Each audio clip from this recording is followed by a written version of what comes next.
Kayak anak-anak muda kan kalau di kuliah kan ada namanya Disnatalis. Natalis. Natalis. Oh. Padahal itu nggak ada hubungannya dengan Tuhan Yesus kan? Oh. Istilahnya Disnatalis.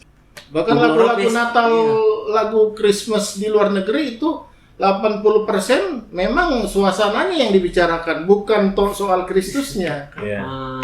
I'm dreaming of the wild, itu suasana salju. Iya. Jadi pertanyaan ini, apakah memang orang Kristen itu wajib untuk merayakan itu atau bagaimana?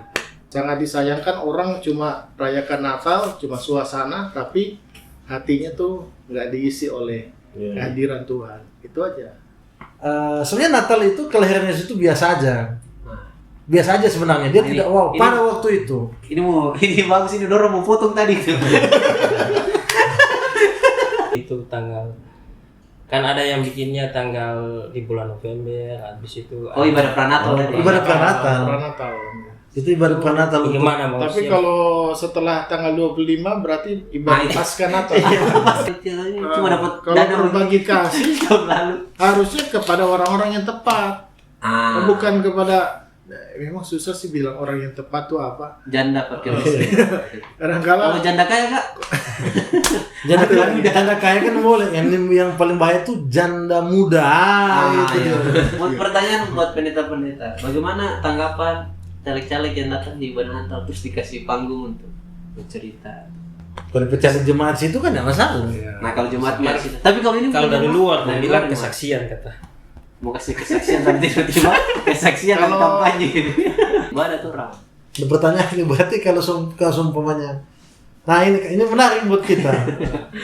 Karena kan dalil daripada kenapa gereja itu ada napi itu memang masyarakat memang harus dilayani itu. Tapi kalau misalnya demi kepentingan gembala ada undangan Natal kemudian pelayanannya apa? Jangan kira-kira bagaimana?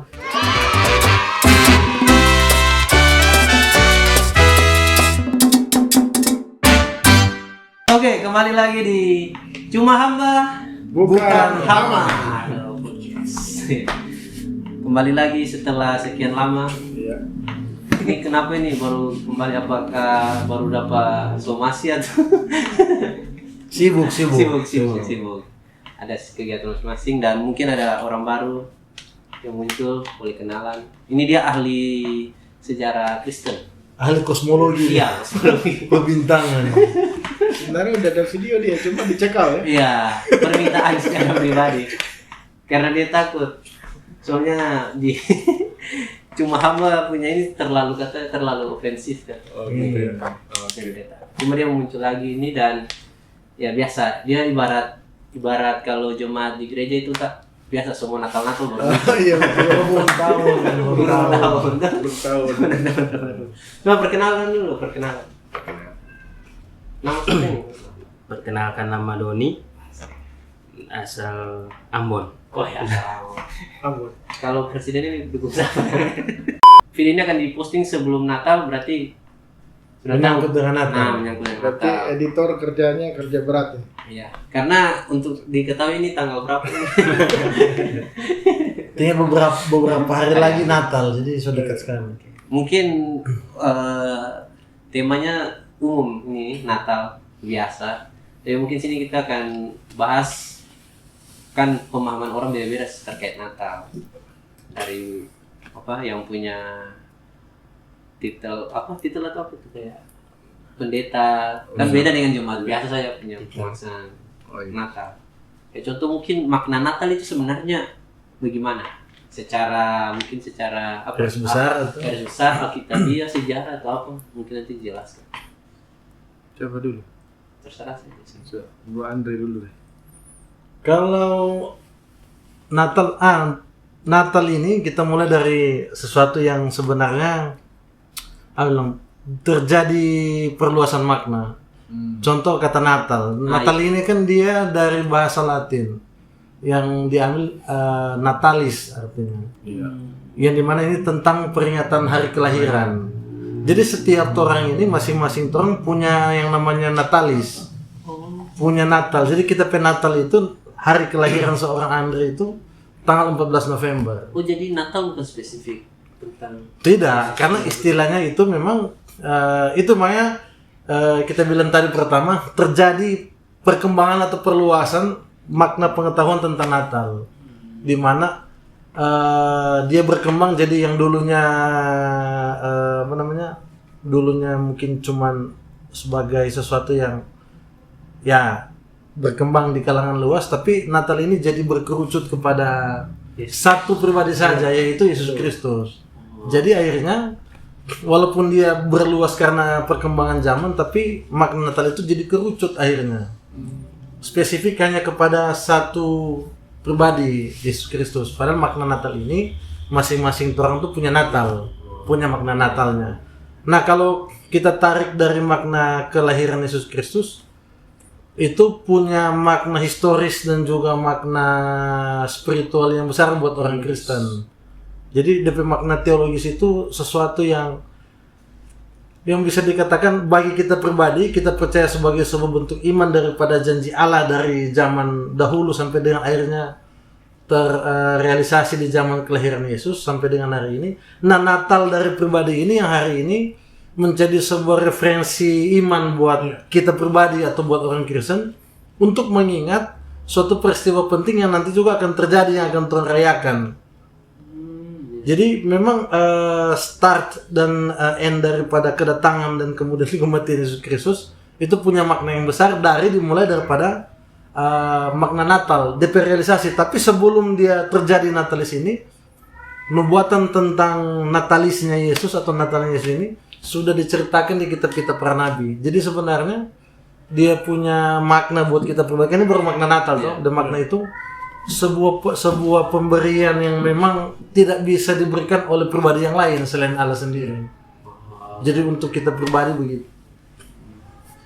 Saya kan selama ini kalau kita pribadi Natal kayak semua tahu kelahiran Yesus Kristus yang baru selamat ke dunia, memperingati hari lahiran. Tapi kebanyakan di gereja-gereja kayak mungkin itu dari sekolah minggu tahu yang tidak dijelaskan secara detail makna dari Natal itu, cuma kelahiran aja Yesus Kristus. Dan akhirnya kan kayak jadi kebiasaan, kayak contoh mungkin jadi pertanyaan timbul kenapa harus ada Sinterklas di Natal itu kan jadi bingung. Dan dari penjelasan Pak Andre kan kita bisa lihat bahwa ternyata maknanya sangat dalam tentang Natal. Dan itu apakah jadi pertanyaan ini, apakah memang orang Kristen itu wajib untuk merayakan itu atau bagaimana dalam soal perayaan Natal? Iya.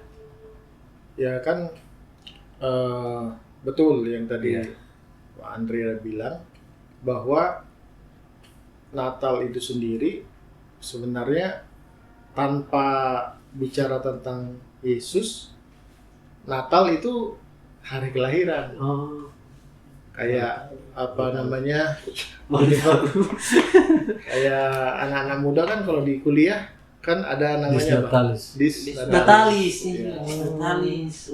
Padahal itu nggak ada hubungannya dengan Tuhan Yesus kan? Istilahnya Natalis. Jadi ulang tahun Civitas Akademika itu apa universitas ataupun perguruan tinggi itu kampus. Nah itu dari bahasa Latin betul. Nah kalau saya begini lihatnya, memang betul tadi bicara Natal, mostly orang banyak mungkin melihat Natal itu kayak tradisi gitu ya. Itu nggak bisa dipungkiri bahwa ada juga orang rayakan Natal, tapi Yesus Kristusnya pun tidak mereka rayakan. Yang penting suasananya Natal. Bahkan ada hal-hal yang merayakan Natal dalam tanda kutip sesuatu yang dilakukan bertentangan dengan apa yang Tuhan Yesus ajarkan. Budaya kayak orang Timur kebanyakan kalau hari-hari Natal itu kalau tidak ada cap tikus, tidak ada ini kan Natal itu. Natal itu. Sampai ada kalau mau basiar Natal, mau berkunjung Natal, ada yang tanya dulu, ada nggak di sana?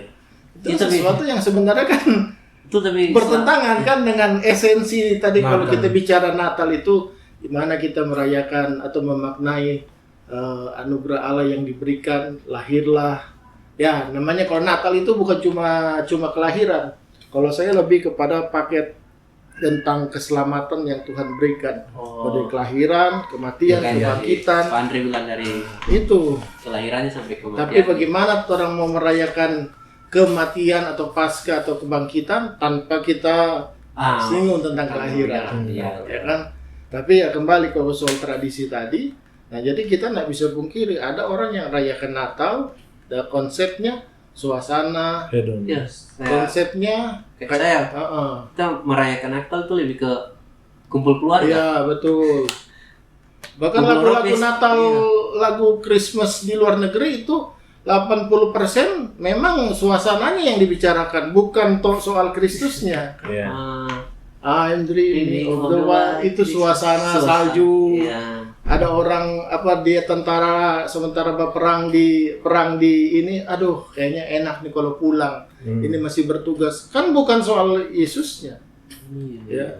All I want is Christmas is you. Ya, itu kan ada hubungan sebenarnya. Tapi sudah tidak bisa dipungkiri Natal sudah jadi tradisi. Pada perkembangannya sekarang, perkembangan modern jadi tradisi. Jadi ya, nah sekarang kembali ada Natal tradisi, ada Natal pemaknaan secara esensi dan ya kalau dalam dunia teologi disebut teologis, makna teologis atau spiritualnya seperti apa. Sangat disayangkan orang cuma rayakan Natal, cuma suasana, tapi hatinya tuh nggak diisi oleh kehadiran Tuhan. Itu aja. Akhirnya ibadah Natal kayak ya tradisi aja, semua kumpul-kumpul, makan-makan. Ya.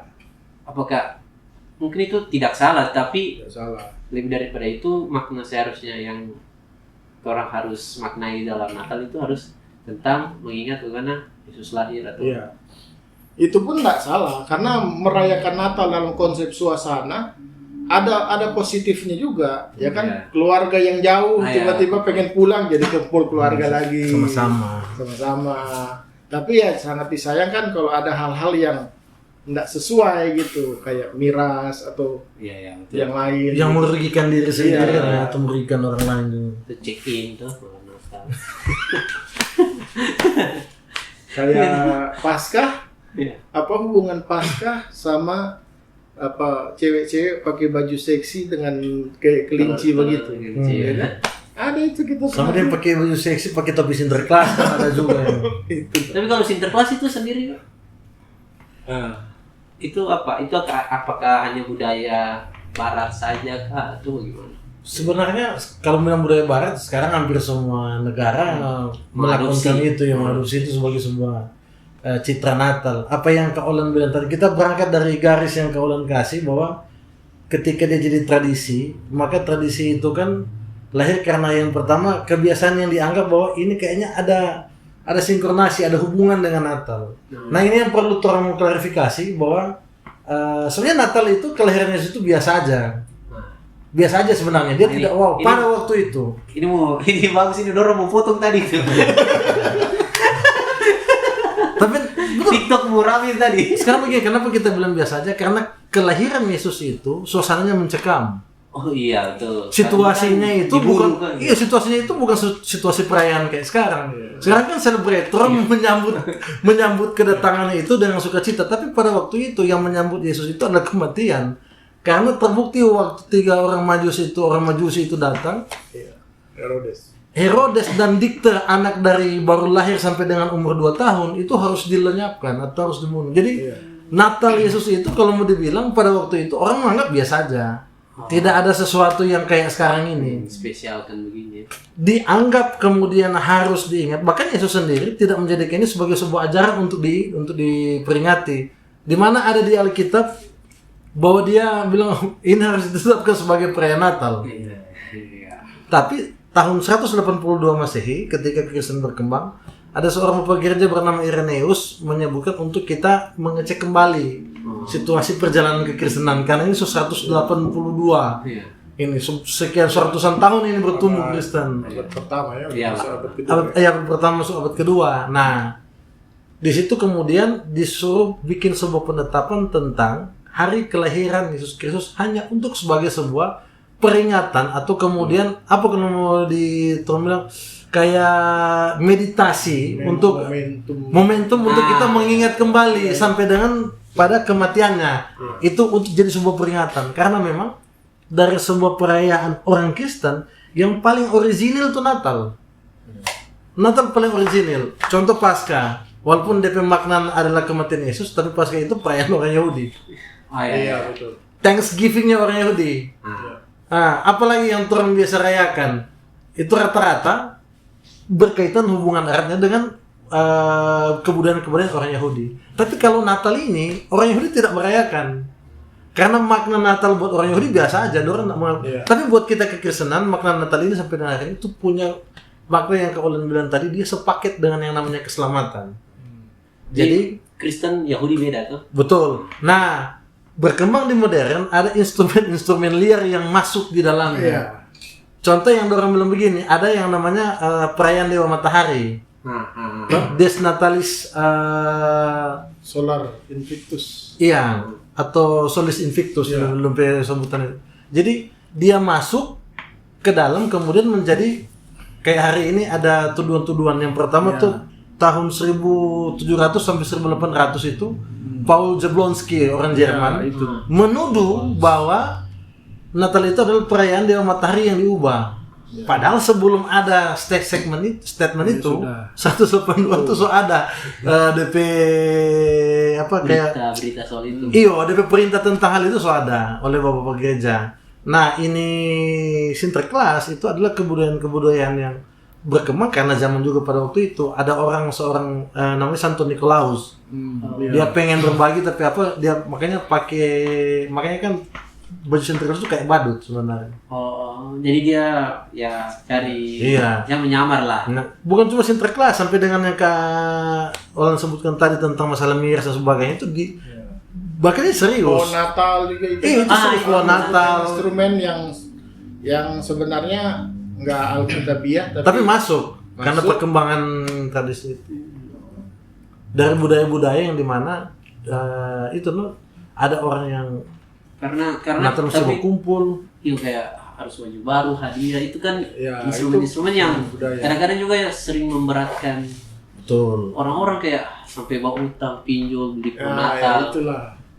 sepatu baru, tuh Itu mau dia. makan besar sampai pinjam uang di orang. jadi memang agak Padahal yang modern sekarang melupakan yang esensi, melanjutkan yang cuma sikapnya tradisi. Jadi memang sekarang itu makna Natal bergeser masalah tradisi itu tapi esensinya nggak terganggu sebenarnya menurut kita, tidak terganggu karena siapa yang mengganggu keabsahan bahwa dia pernah lahir? Nggak ada yang bisa mengganggu bahwa kelahiran Yesus Kristus itu terjadi. Itu cuman orang tinggal lagi berefleksi di situ, no? Makanya ada yang namanya ibadah pranatal. Sebenarnya salah satu keuntungan ibadah pranatal itu untuk mengingat kembali napaktilas bagaimana kejadian-kejadian terjadi. Ada hal yang dilupakan. Bagaimana, Prof? Natal sudah ada baju baru atau? Kalau ngomong sekarang kayaknya jangan baju baru, cewek baru. Gimana kalau Natal sama tanggal gitu, tanggal kan ada yang bikinnya tanggal di bulan November, habis itu ibadah pranatal tadi. Ibadah pranatal. Itu ibadah pranatal. Gimana mau? Tapi kalau setelah tanggal 25 berarti ibadah Paskah Natal. Karena pas Ada yang Januari juga. Karena ada yang Januari ya. kan memang itu sebenarnya kalau yang Januari ini kita karena kita tahu bahwa sebenarnya Natal Ortodoks Koptik itu merayakan Natal itu dia ada selang di sekitaran selang-selang 5 tahun kemudian itu berubah dari tanggal 6 Januari bisa tanggal 7 Januari bisa tanggal 8 Januari. Ada. Karena penanggalan kalendernya berbeda dengan torang. Torang itu menggunakan kalender Gregorian. Kalender Masehi, sedangkan orang menggunakan kalender Julian. Julianus. Jadi kalau mau ada Desember ada betul, kalau orang mau kembali ke lunar solarnya orang Yahudi, kalendernya orang Yahudi, itu tetap sama 25 Kislev atau 25 Desember. Karena dihitung dari disebutkannya malaikat tentang pesannya Gabriel kepada Maria, kamu akan mengandung. Itu terjadi tanggal 25 Maret dan itu sesuai dengan kalender-kalender yang disetarakan dengan sensus penduduknya Maria dengan kalau dihitung 9 bulan pas Desember kan sekolah dari Maret. Ini FYI ya yang mungkin baru nonton. Ini Bro Andre kan kebetulan background pendidikan teologinya dari Gereja Timur ya. Iya. Jadi nanti mungkin ada bahasan khusus apa yang membedakan antara Kristen disebut Kristen Barat dan Kristen Timur. Itu asik ya. Nanti banyak yang nggak nyambung nih apa gini-gini, nanti aja ya orang lebih fokus di tema ini lagi di tahun baru ya. Di studio baru. Tapi memang masalah Natal ini ya tanggal 25 Desember dan sebagainya, memang datanya banyak ditemukan justru di Kristen kekristenan Timur ya. Karena memang kalau lari ke Kristen Barat ya, nanti ada yang bilang coba Kristen Timur dan Barat. Nah, nanti makanya perlu pembahasan. Memang larinya di banyak tradisi tadi. Tradisi. Kayak Paul Ernst Jaworski itu kan Jerman. Orang Jerman. Dia tulis buku bahwa dia berdasarkan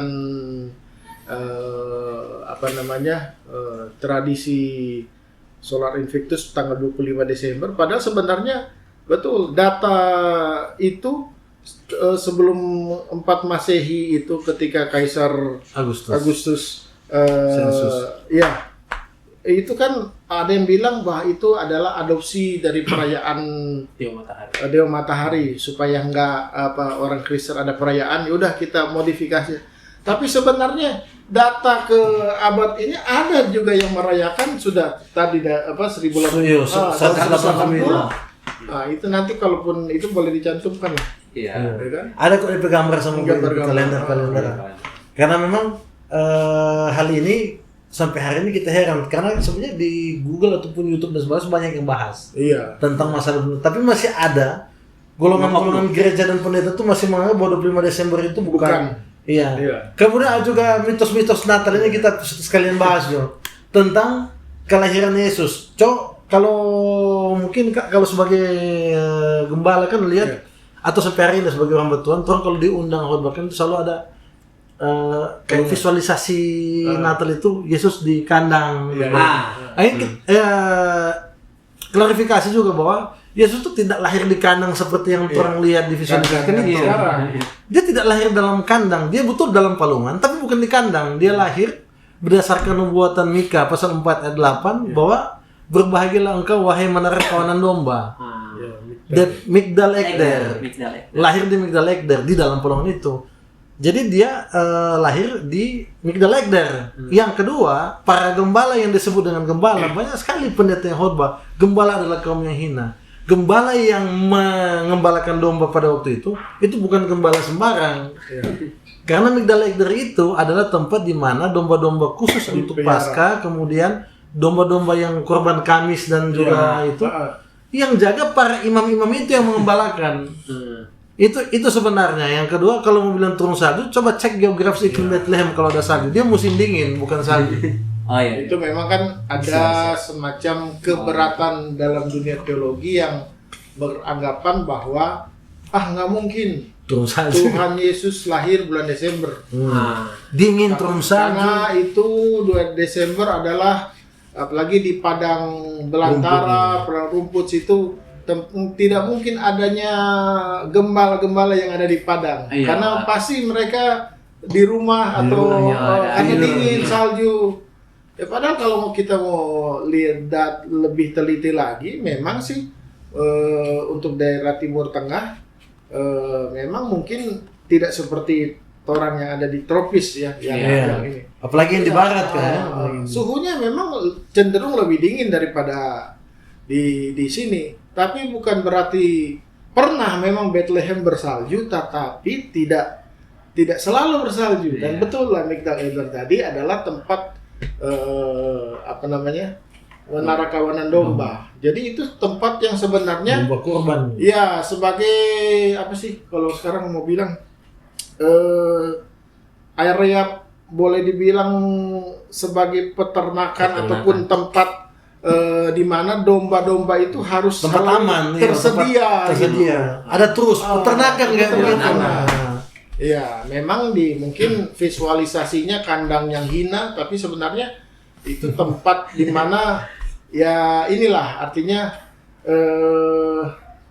ya memang filosofinya ataupun ininya kan pengertiannya ya memang Tuhan datang ke sebagai domba. Di area Maknanya yang sebagai ini. korban. Iya, menggenapi nubuatan Nabi Yesaya. Tapi bukan berarti ya itu membantah bahwa Migdal Eder itu adalah tempat di mana setiap hari, kalau dalam kitab Bilangan pasal 23 atau tidak salah itu ya, setiap berdasarkan Taurat itu bukan cuma setahun 3 kali tuh. Tiap hari itu ada Senin, bahkan iya, Senin Kamis, ada Sabat, tiap minggu, bahkan tiap hari pagi dan petang. Tiap hari pagi petang. Jadi apa? Ketersediaan domba-domba itu harus ada. Ready stock lah istilahnya. Iya, Ready stock. itu Migdal Eder lah tempat itu.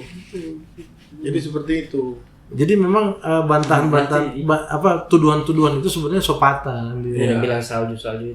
Nah, memang nggak ada salju di Bethlehem.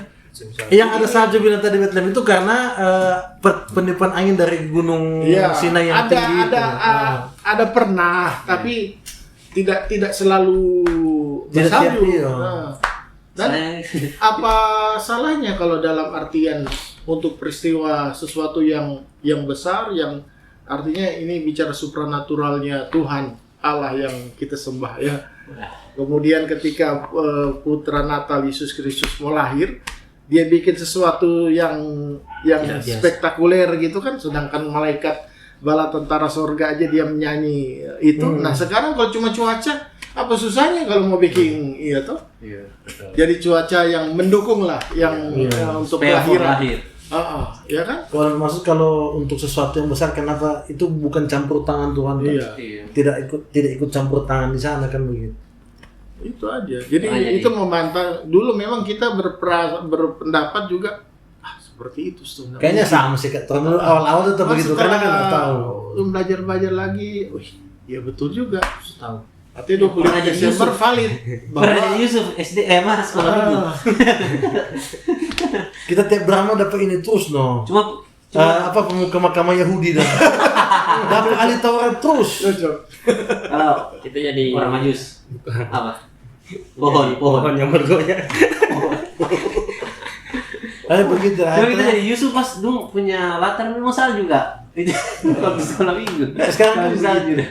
Tapi ya sudah, ini memang bagian daripada traffic kekristenan dari nol, kemudian dia sampai sekarang juga masih ada perdebatan soal tanda. Tapi kalau dia punya tempat itu kan, maksudnya Yusuf kan dia punya Maria kan istrinya mau melahirkan. Maksudnya enggak cari tanpa penginapan. Itu dong. sensus Kaisar Agustus itu kan supaya tiap orang-orang itu dapat penginapan. Sensus daripada Kaisar Agustus itu adalah sensus di mana tiap orang di sensus setelah itu ada penginapan makanya Yusuf dan Maria tidak kebagian penginapan dan akhirnya harus melahirkan di Bethlehem. Di luar daripada ketidaksediaan itu, ini penggenapan daripada nubuatan Nabi Yesaya yang bilang Yesus itu anak Allah itu akan seperti anak domba dibawa ke tempat pembantaian. Nah dari dia lahir saja, kasih itu bahwa ini domba kurban formoni menyelamatkan dunia. Refleksi di situ sebenarnya. Tapi di sekolah ini kan sering diksi literasinya kan tetap lahir kandang domba, soal cermat kandang domba. Kadang di guru sekolah minggu juga tidak terliterasi. Akhirnya terus kandang. Sebenarnya nggak salah juga kalau mau bilang itu kandang gitu. Tapi kan pemahaman lebih lagi ketika kita belajar mendalami bahwa berdasarkan Mika 5 Mika 4 ya Migdal Eder itu menara kawanan domba adalah satu area tempat peternakan domba lah, boleh dikatakan demikian. Namanya tempat peternakan ya pasti ada rumah kandang juga.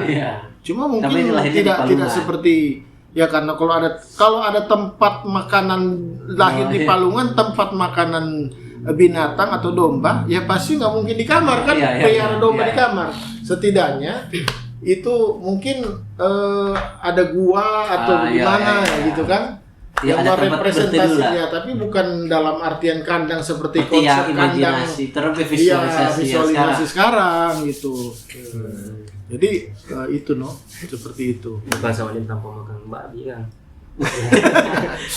Cuma makan babi. Palungan juga sih itu, tapi itu kan tempel. Kalau palungan domba tuh memang yang itu yang memang banyak domba boleh boleh. Iya, taruh di Cuma ini kita lempar Iya. juga ya. Ah, Ini iya. sedikit menggambar bukan kita bicara refleksi ya.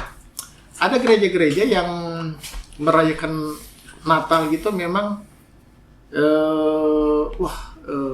megah sekali. Megahnya bukan cuma di state-nya atau apa. Ya otomatis kalau yang begitu kan butuh dana yang megah juga. Bahkan sampai stadion GBK di Sewa. Oh, kita tahu gereja mana. Tahu lah. Tapi itu bagus juga. Cuma satu sisi orang-orang atau gereja-gereja yang lain rasa, aduh, Kapan Natal mesti begitu kan? Apakah orang kesederhanaan ini bukan Natal? tapi saya juga terkesan artinya gini, ada yang bilang buktinya waktu Tuhan Yesus lahir itu malaikat datang dengan segala kemegahannya, Ya. menyanyikan kidung pujian, kemuliaan bagi Allah di tempat tinggi. Itu kan bukan satu, itu bukan yang pertama malaikat Tuhan satu, representasi dari Gabriel. Gabriel. Kemudian bala tentara sorga, berarti mesti megah gitu. Kira-kira bagaimana? Bingung juga kayak sampai ada orang yang berani yang Jadi yang di GBK itu kan ada dasar ayat mereka merayakan Natal dengan jor-joran, dengan besar-besaran. Cara kalau kita mau tanya, kok semua jawab sendiri. Tapi kita Kira-kira bagaimana ketanggapan? ya, tapi kita juga heran itu yang bikin di GBK. Kebetulan kita kenalan ada yang rela beli tiket Kak sampai ke sana. Oh, tiket. Oh, ternyata tiket itu ya? bukan. Maksudnya kan dari katanya Jakarta, dia dari daerah lain. Oke. Sampai berani buang duit untuk ke sana. Katanya untuk apa? Kan kita tanya, untuk apa kan? Siapa tahu ya cari itu kalau berkat melimpah begini. Tapi di satu sisi kalau Tapi kita berpikir Kak, itu kayak apakah itu enggak kayak sudah hedon ada- gitu lah. Iya, apa teologi kemakmuran begitu. Dasar mereka mungkin. Tapi kalau kita sisinya begini, kita pikir keren juga sih. Iya. Kenapa mesti Blackpink dan Coldplay di sana? Iya. Kenapa orang nggak bisa gitu. Di satu sisi. Iya, di satu Kira-kira bagaimana? satu sisi lagi kita bisa lihat bahwa orang Kristen kaya. Tidak semua, tapi banyak. Iya, cuma biaya itu. Misalnya mungkin kalau kita sih mirisnya, misalnya itu dia punya yang itu, tapi mirisnya kayak dana sebesar itu apakah tidak disumbangkan di gereja-gereja di pelosok atau Karena mereka beranggapan dasar ayatnya sebagaimana Yesus malaikat datang, Tuhan ya. itu memberikan pagelaran. Nah itu kan pagelaran itu. Kayak Iya. itu gembala-gembala tak kaget lihat gitu, sama Dengda tonton Iya. konser megah itu. Makanya mereka buat cara yang ini. Tapi kan Kalau makanya Coldplay pakai apa tuh yang gelang-gelang begitu, orang lilin jadi dapat lihat kagak kan. tapi kan itu esensinya kayak kemegahannya kan buat kita umat Kristen begitu. Tapi kan kalau orang yang ulang tahun sebenarnya kan hadiahnya itu untuk orang yang ulang tahunnya, bukan undangannya. Kan kita sih kalau orang Kristen lebih sebagai undangan tuh. Ya itulah Tapi apakah persembahannya mungkin kan. Iya, tapi maksudnya apakah itu berkenan atau apa menyenangkan hati Tuhan atau tidak begitu? Tanya Pak Tuhan. Nah, kalau di dalil ayat itu Soalnya takutnya acara itu bisa jadi standar. Iya. karena ada Takutnya dalil di ayatnya, sana. dorong Iya. pakai ayat. Sebenarnya momentum surgawi dan kemudian kelahirannya situ momentum spiritual. Dia tuh sesuatu yang eksklusif karena di situ orang bisa lihat dari mana Yesus berasal sebenarnya. Iya. Justru manusianya kebingungan, surganya bahagia. Kan begitu, DPR ini kan menunjukkan bahwa sebenarnya dari mana dia datang. Berarti kalau itu di dunia bahagia, di surga bingung. Nah, masalahnya begini, peristiwa ini kan sudah lewat. Dia sudah jadi historical. Iya. Yang harusnya orang belajar dari sesuatu yang sudah lewat adalah sesuatu yang memang orang harus pelajari benar sebelum orang ambil tindakan itu. Berarti ini contoh penggalian atau kajian ayat yang tidak menemukan hasil yang konkret dari berbagai penafsiran. Kita kasih contoh begini Kak. Di luar masalah tadi kita dompet doi kok terserah orang gitu. Iya. Tapi di luar dari masalah uang, di luar dari masalah hedonisme dan yang lain. Kejelian orang Kristen mempelajari Alkitab itu memang agak kurang modern ini. Kejelian apalagi pendetanya. Kejelian seorang teolog mempelajari kitab suci itu agak kurang. Kalau seumpamanya ayat ini dijadikan tentang bagaimana perayaan itu, coba orang tanya kepada pemilik hari ulang tahun, kira-kira dia bahagia enggak? Kira-kira dia kan sudah selesai ini dari tujuan, dia itu sudah tergenapi. Bahkan kedatangan kelahiran dan kematian Yesus itu, dia tidak minta campur tangan manusia, dia nak tanya dulu, mau nak kita kasih selamat? Karena memang itu hak prerogatif Allah untuk menyelamatkan. Dia ingin menyelamatkan. Jadi manusia terkadang berpikir untuk mengembalikan sesuatu kepada Yesus itu paling parah tuh, kayak berusaha membuat sesuatu supaya Tuhan tuh senang. Padahal nih. Oh iya, pernah sih. Iya. Awal kayak orang kayak sesuatu. Mencoba sesuatu kayak menyogok atau kemudian mau. Tapi sebenarnya Yesus pernah kasih begini, barang siapa seorang melayani seorang yang paling hina, dia melayani aku. Inti daripada kesenangan atau kemudian perayaan Natal Tuhan itu tentang bagaimana manusia melayani sesamanya. Ini berarti dia punya Natal, dia punya gereja Natal, bikin di tempat PDGJ. Nah itu bisa seperti itu. Bagus. Dengan dana yang sebanyak itu, kalau dia mengerti kajian daripada firman Tuhan itu, inti dari apa yang Yesus kehendaki adalah manusia melayani sesamanya. DP inti dari itu yang maksudnya kalau dari kita seharusnya para teolog di gereja itu, para pendeta di gereja itu lebih cenderung mengutamakan makna-makna pengajaran yang inti, substantif. Jangan langsung bagi orang bikin di sini. Tapi kalau mau bilang masalah dorang pedoi, ya itu hak-haknya dorang. Tapi kalau masalah pakai dalil ayat, orang bisa bertengkar tentang makna tafsirannya. Tapi kalau dorang hak untuk membuat di sana, silakan. Kalau ada doi tumpi itu momentum di mana para jomblo bahagia. Dapat cari pacar apa seiman ya? Tapi itu kalau menurut saya di satu sisi ya betul yang mau pemaknaannya memang harus jelas. Tapi kalau dalam konteks misalnya ya memang kita sih bukan mau show ya. Tapi namanya kekristenan itu juga harus representasinya tampil itu supaya setidaknya orang non Kristen tahu lah Kristen itu so banyak di Indonesia. Ini jadi lahan bagus untuk orang-orang yang dalam tanda kutip teroris kan. Langsung di sana dia. Boleh pasang Sampai sekarang kan aman-aman terus. Tapi masalahnya begini, ada mungkin ini kembali ke konteks Sulawesi Utara. Ada lihat ya mampu begitu. Mas setidaknya jangan bikin-bikin malu begitu. Nah, merayakan Natal dengan konsep jangan bikin-bikin malu, akhirnya ketika gereja salah punya standar. Jadi malu. Begini, kita terbuka aja ya, open-openan gitu. Kasih. Biasa kan namanya Natal, bagi sudah bilang berbagi Natal. Atau ujung-ujungnya apa? Donat. Apa itu donat? Terjemahkan dulu nanti. Nanti cek di makanan khas dari Amerika. Ketika itu sudah ada, kemudian di sana berapa money? Ada sekian. Segitu. Kesana. Malu orang dana berapa sini? Aduh nggak dapat. Nah akhirnya standarnya, padahal nggak standar sebenarnya itu begitu. Tapi sudah ada semacam stigma. Ya itu stigma. Jadi malu kalau nyenai kau sesuai dengan ini. Masa mau kasih 10.000 di envelope? Bisa begitu. Jadi cerita kan. Jadi cerita. Ada standar operasional. Bahkan saya sempat dengar sendiri. Ada ini oknum ya. Oknum sekali lagi disclaimer bukan general semua pendeta atau begitu. Tapi saya pernah dengar pendeta datang cek ke pastor, dia cerita, bukan main itu gereja sana. Saya kira dapat paling enggak lah 100 seberapa. Masa dia cuma kasih kos kaki? Ya kalau begini kan jadi udah melenceng jauh gitu. Sekali lagi oknum ya, bukan semua pendeta. Itu kan mungkin permasalahan hamba Tuhan kalau pertama orientasinya masih benar, lama-lama orientasi berubah. Itu siapa yang awalnya itu Natal bagi-bagi duit? Nah, so begitu kan. begitu. Tradisi. Bener, pernah dapat doi di Natal tuh, pernah hamba Tuhan. Atau jarang pergi ibadah Natal ini dong. Kita sekalinya pergi ibadah Natal, ada DM-nya dia taruh di story, orang setengah mati dia sembunyi.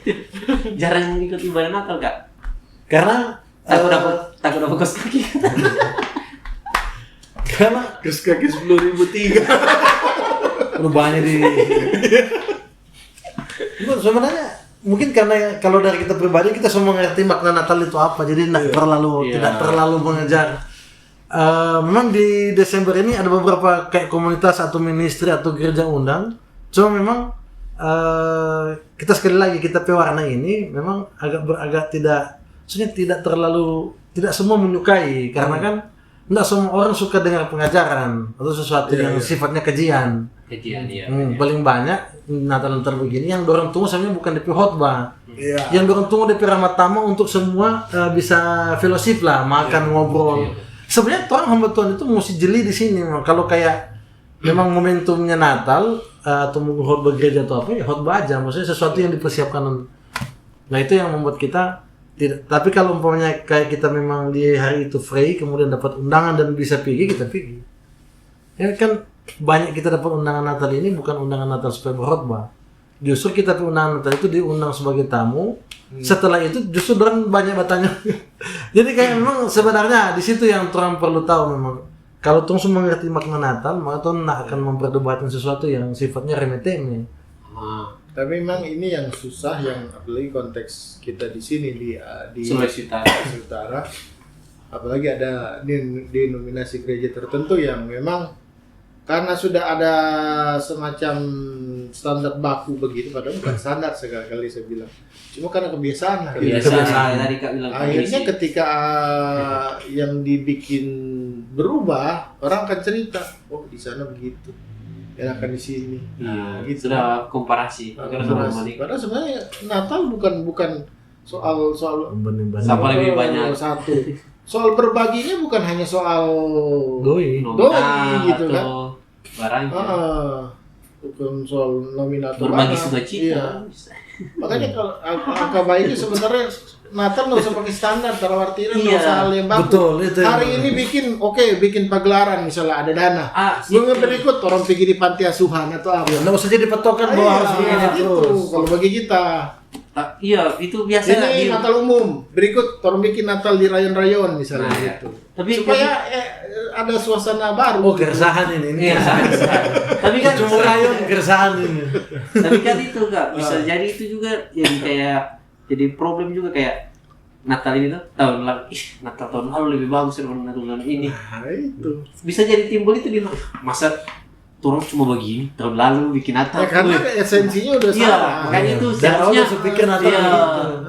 Jadi seharusnya kalau Natal itu ya tahun baru ya semua restart dari nol ulang.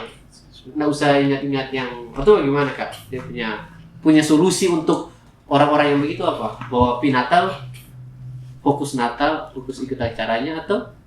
Ya memang harus begitu. Soalnya takutnya nanti kan kalau sering di panitia tuh kan kalau masuk panitia ini cuma dapat dana berbagi kasih tahun lalu. Harusnya kepada orang-orang yang tepat. Bukan kepada memang susah sih bilang orang yang tepat tuh apa. Janda pakai kadang-kadang kalau janda kaya Kak. Janda kaya kan boleh. Yang paling bahaya tuh janda muda. Gitu. Bahaya itu dong. Iya, itu tepat itu juga mesti ada indikator yang lebih itu. Karena kalau mau generalisir hamba Tuhan bisa semua penggembala itu, ya memang susah. Ada gembala yang sudah mampu dalam artian bisa ini, ketika dikasih cuma yang itu. Padahal karena sudah jadi membudaya karena begitu. Ini kita bicara open aja dalam konteks. Dan akhirnya dari cerita kita jadi tahu bahwa sebenarnya banyak pendeta yang menjadikan ini jadi ajang cari keuntungan. Bakat memang cari doi bakat juga sih memang. Karena udah pikirkan nanti diundang di kita tahu ini ada dulu tuh ada beton yang dia bilang oknum tapi banyak memang.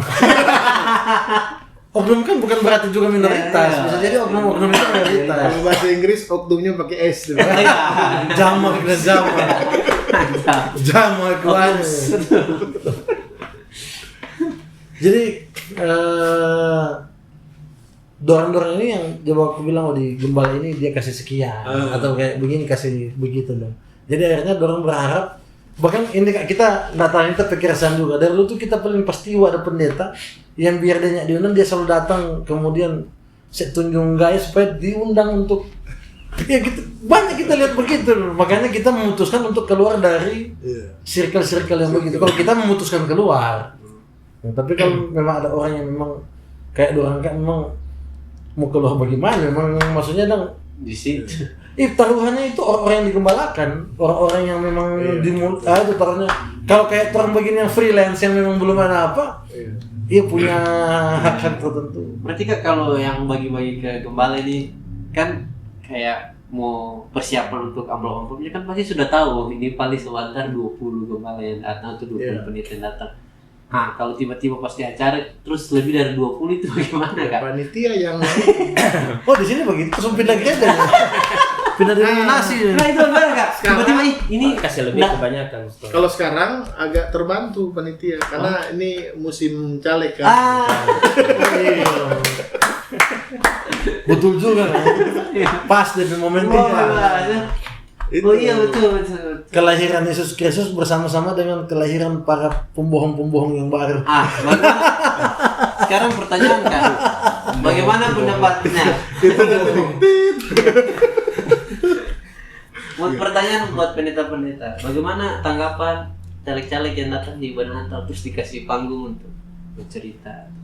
Kalau pecah di jemaat situ kan nggak masalah. Nah kalau jemaat biasa, tapi kalau ini Kalau dari luar dari bilang luar kesaksian kata. mau kasih kesaksian tapi tiba-tiba kesaksian dan kampanye. Kalau saya sebagai gembalanya agak jadi begini, misalnya kalau satu masalahnya kan nih caleg kan partai beda, ini beda. Kalau bisa ada barang 3 atau 4 yang maju terus beda-beda agak bingung gitu kan. Ya biasanya untuk lebih main aman begitu ya, untuk sambutan kasih aja dulu ini pemerintah dan juga dari gereja. Tapi juga ada juga yang memanfaatkan misalnya momen dia dengan dalil mau berbagi dia maju ke depan gitu kan. Ataunya suka di depan minta, itu yang agak sulit, makanya memang dorang yang cari ruang sebenarnya. Itu hati-hati juga sih. Tapi serba salah sih. Ada juga yang maaf bicara ya, ada yang merasa bahwa wah butuh tuh kita tuh begini. Jadi ya karena kan mereka juga dapat apa namanya? Ya sekali lagi oknum banyak. Ada juga yang kan berbaginya bukan ke sana, tapi ke di sini juga ada gitu kan. Makanya dia mengakomodir tuh yang begini gitu. Tapi kalau sebagai seorang rohaniwan gembala sidang yang murni, ya janganlah kita jual tuh dalam tanda kutip event ataupun acara rohani ini. Cari keuntungan istilahnya kayaknya yang paling cari keuntungan dari hal-hal. Jadi harus netral. Iya. Kalau mau kasih ya kasih. Tapi jangan ada kayak kasih tapi satu jemaat 10 kakak mesti suara ke kita gitu. Yang bahaya itu kalau dia kasih sesuatu dengan nominal kemudian minta KTP atau apa kan itu yang bahaya. Kasih saja ya, ambil. Ini mesti topik khusus loh. Karena ini kalau kaitan Natal. Iya, Natal. Karena kan momentum ini kan. Di mana orang semua cari ruang untuk kalau biasanya kan dulu kalau mau kayak apa kok di gereja-gereja begitu kemudian ada. Karena kan dari dulu pikir kalau dia banyak begitu kan tuh tadi tanpa mau di mana terkumpul. Nah, kalau di gereja kan mahasiswa ada. Itu. Gereja ataupun masjid, tempat-tempat ibadah lah. Jadi momentum aja sebenarnya. Cuma kalau ini pertanyaan. Sebenarnya enggak jadi pertanyaan sih, cuma ya tambah-tambah saja. Itu kalau kenapa di bulan Desember gitu kayak ibadah-ibadah semua dihentikan, fokus di ibadah Natal atau gimana, kayak ibadah rayon. Oh, tak tahu kalau itu internal. Enggak, tapi hampir semua jemaat semua karena punya undangan Natal kan. Oh, itu alasannya aja. Oh, itu. Undangan Natal otomatis ya kegiatan di kegiatan lokal akan itu. Jadi ya fokusnya di Desember itu untuk perayaan Natal. Nanti mulai lagi Januari sampai November. Soalnya Nah, kan ada kita teman-teman yang datang gini. Tapi pertanyaan. Satu ada ibadah. Oh ya, Desember sudah ada ibadah tuh orang. Ada pertanyaan ini berarti kalau umpamanya. Nah ini menarik buat kita. Karena kan dalil daripada kenapa gereja itu ada napi itu memang masyarakat memang harus dilayani itu. Tapi kalau misalnya demi kepentingan gembala ada undangan Natal kemudian pelayanannya apa, jangan kira-kira bagaimana? Kak sebagai orang yang bisa mengakomodir itu kira-kira. Kalau misalnya ada perayaan dalam tanda kutip ibadah perayaan khusus misalnya apa namanya? Natal wilayah. Bukan undang cepat syukur atau apa tetap. Oh, tetap ada. Kalau ini, tapi kalau untuk yang jadwal kan setiap minggu ada ibadah rayon, ibadah pemuda itu Iya. untuk Kegiatan sekarang rutin itu namanya. karena mungkin asumsinya juga Jumat-Jumat ini juga ada undangan Natal, Iya, kan? itu dia. Atau Ibadah.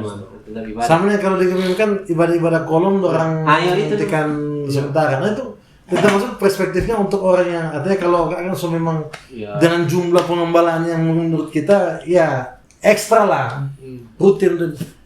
Karena kan kalau umpamanya dia berhenti sementara, DP fokus berarti di Natal Kan Natal lokal. esensinya juga tetap ibadah. di Ibadah, sana. tapi cuma diubah DP Iya. tujuan dari konsep ibadah itu. Cuma mungkin kayak Andre punya pertanyaan kan lebih ke kadang-kadang mungkin ada pendeta yang utamakan dia punya kepentingan pribadi, akhirnya ibadah ini ditunda, ibadah ini diganti. Ada yang kan Ya pendeta karena diundang di sana Iya, pun dia nggak Iya, bisa ditunda. jangan itulah kalau begitu. Kan masih orang yang boleh handle kan. Bisa ganti tuh. Iya, orang yang bisa handle. Bisa ganti. Iya itu kan. Tapi kalau orang kan misalnya ada gereja yang sudah kayak rayon ataupun di Oh iya, so ada kolom-kolom gitu. kolom sudah banyak kan. Ada ketua-ketuanya ya. Tidak harus ditongkrongin dalam tanda kutip gembalanya tiap ini hadir. Jadi Iya. gitu sih. Ada yang bisa handle sebenarnya. Ya, harusnya. Cuma kadang-kadang itu juga bisa jadi masalah yang walaupun biar handle nanti kalau gembala datang di kolom ini di sini nyanda, aduh kecemburuan lagi. Masa di ibadah itu dia datang terus. Bahas lagi. Iya itu bahaya. Apalagi itu gembala. itu lebih kayak keunggulan kepercayaan lain. Konsep lain. Itu konsep apa penggembalaan ya? Konsep Itu penggembalaan. sebenarnya kalau menurut saya kalau rayon itu adalah prototipe gereja dalam tanda kutip yang lebih kecil gitu. Makanya ketua rayon komunitas ketua rayon itu sebenarnya representasi dari Gembala. Oh, Karena dia kayak harus hadir di situ. yang wali kota dengan gubernur lah. Iya, kalau gembala sebenarnya tinggal rolling aja kalau dia suka di sini. Kalau ada kepentingan lain atau apa gitu, nggak usah harus wajib hadir. Iya. Karena dia kan aspeknya itu kalau gembala kan mengurus ketua-ketua rayonnya sebenarnya. Ketua rayon itu yang mengurus. Kita pernah dengar kok tuh hari ada yang bilang waktu gembalanya nggak ada dua kali dua minggu, kayak masihnya hadir. Aduh. Itu kan salah sebenarnya persepsinya itu. Internal. Ya itulah nanti pembahasan khususnya Ya, mungkin dalam ini konsep. mungkin ada apa? Kesimpulan jadi Natal ini sebenarnya orang harus peringati bagaimana Ya. menurut cuma hamba lah, jangan Atau itu refleksi diri tentang kehadiran juru selamat yang datang ke dunia ya. Jadi bukan hanya persoalan tradisi, memang tidak bisa dipungkiri Natal sekarang sudah menjadi tradisi, tapi kalau tradisi yang baik ya perlu kita terus galakkan, bisa kumpul keluarga ataupun berbagi kasih yang bisa lah, yang semampunya toh. Oh, iya. Jangan berutang pinjol kong. Tapi lebih daripada itu, Natal adalah kehadiran juru selamat ke dunia yang harus selalu bukan hanya lahir sebagai bayi tetapi harus hidup dalam kehidupan kita. Jadi itu. Mana Pak Andre? Kalau bagi kita pribadi Natal itu dia adalah pemberian tanpa syarat dan tanpa konfirmatif. Jadi dia tidak perlu konfirmasi dulu dari kita. Natal itu kemudian terjadi. Dia diberikan sepihak karena cinta kasih yang besar. Jadi memang ini yang membuat kita tuh tiap tahun Natal kita selalu mengingat ini. Natal itu tentang pribadi Allah yang mencintai. Jadi kita kalau lihat Natal bukan Natal tentang kita atau tentang kita keluarga atau apa yang kita mau bikin. Makanya kalau hari ini kita mungkin sama nih kalau minta Tuhan ada cookies, ada apa tuh begini mana, itu bukan jadi masalah karena tiap tahun yang selalu kita tanam tapi diri kita tidak boleh lupakan bahwa Natal itu adalah suatu pemberian yang besar untuk anak. Gitu kira-kira. Kalau nih mau kasih selamat Natal buat keluarga, dia merantau Kak, kesian dia. Oh iya. Ya, Natal kali ini bersama-sama dengan orang tua. Atau mau nyanyi selamat Natal papa mama. Itu kita tuh sudah ada dulu. Nah, kalau dari kita intinya kalau ada home credit telepon reject juga. Home credit baca sekarang di bulan-bulan sekarang. Dorang semua kan. Iya, semua. Mungkin apa? Kak? Selamat Natal juga Kang. Iya. Kan mau tanya selamat Natal. Ya, kepada teman-temanku yang non Kristen jangan ragu ucapkan selamat Natal.